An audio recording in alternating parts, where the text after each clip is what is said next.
இயேசு கிறிஸ்துவின் இனிதான நாமத்தினாலே உங்கள் ஒவ்வொருவரையும் வாழ்த்தி இந்த புதிய நாளிலே ஜீவனுள்ள தேவனுடைய வார்த்தையை உங்கள் ஒவ்வொருவருக்கும் ஆசீர்வாதமாய் கொண்டு வரும்படியாய் தேவன் பாராட்டின கிருபைக்காய் நான் கர்த்தரை ஸ்தோத்திரிக்கிறேன்.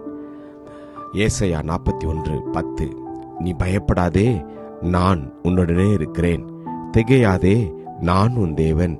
நான் உன்னை பலப்படுத்தி உனக்கு சகாயம் பண்ணுவேன். என் நீதியின் வலது கரத்தினால் உன்னை தாங்குவேன். Isaiah 41:10 Fear not, for I am with you. Be not dismayed, for I am your God. I will strengthen you. Yes, I will help you. I will uphold you with my righteous right hand. Amen. கர்த்தருடைய நாமம் மகிமைப்படுவதாக. நம்முடைய தேவன் நம் ஒவ்வொருவரையும் அவருடைய நீதியின் வலது கரத்தினால் நம்மை தாங்குகிற தேவன். எனவேதான் இந்த நாளிலே அவர் நம்மை பார்த்து சொல்கிறார், என் மகனே, என் மகளே, நீ பயப்படாதே, திகையாதே, நான் உன் தேவன் என்று நம்மை அவர் ஆறுதல் படுத்தி தேற்றுகிறார். நான் உன்னை பலப்படுத்தி உனக்கு சகாயம் பண்ணுவேன். நமக்கு உதவி செய்கிற தேவன் அவர் மாத்திரம்தான்.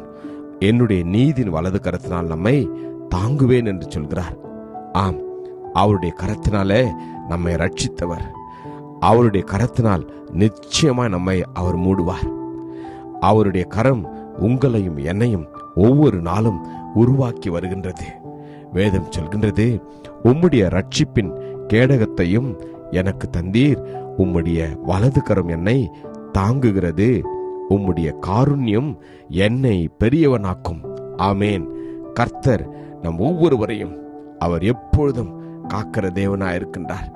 அவருடைய நீதியின் வலது கரம் இந்த நாளிலும் நம்மை தாங்குகிறதா இருக்கிறது. உம்மை நம்புகிறவர்களை உமது வலது கரத்தினாலே தப்புவித்து ரட்சிக்கிறவரே, உம்முடைய அதிசயமான கிருபையை விளங்க பண்ணும் என்று நாம் வாசிக்கிறோம்.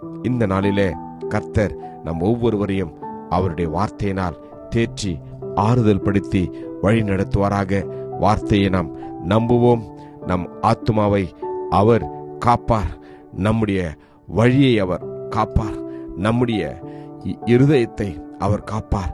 நம்முடைய வாழ்க்கையை அவர் காத்துக்கொள்வார். ஜெபிப்போமா? கிருபையும் இரக்கமும் நிறைந்த நல்ல தகப்பனே, இந்த நல்ல நாளுக்காக உமக்கு நன்றி அப்பா. உம்முடைய நீதியின் வலது கரத்தினால் இந்த நாளிலே எங்கள் ஒவ்வொருவரையும் நீர் தாங்க போவதற்காக உமக்கு நன்றி அப்பா. பயத்தோடு இருக்கிற, வேதனையோடு இருக்கிற, கஷ்டத்தோடு இருக்கிற ஒவ்வொருவரையும் நீர் உம்முடைய வார்த்தையினால் ஆறுதல் படுத்துவதற்காக உமக்கு நன்றி. ஆசீர்வதியும், வழி நடத்தியர்களும் இயேசு கிறிஸ்துவின் வல்லமையுள்ள நாமத்தில் ஜெபிக்கிறேன் ஜீவனுள்ள நல்ல தகப்பனே. ஆமேன். God bless you. Jesus loves you.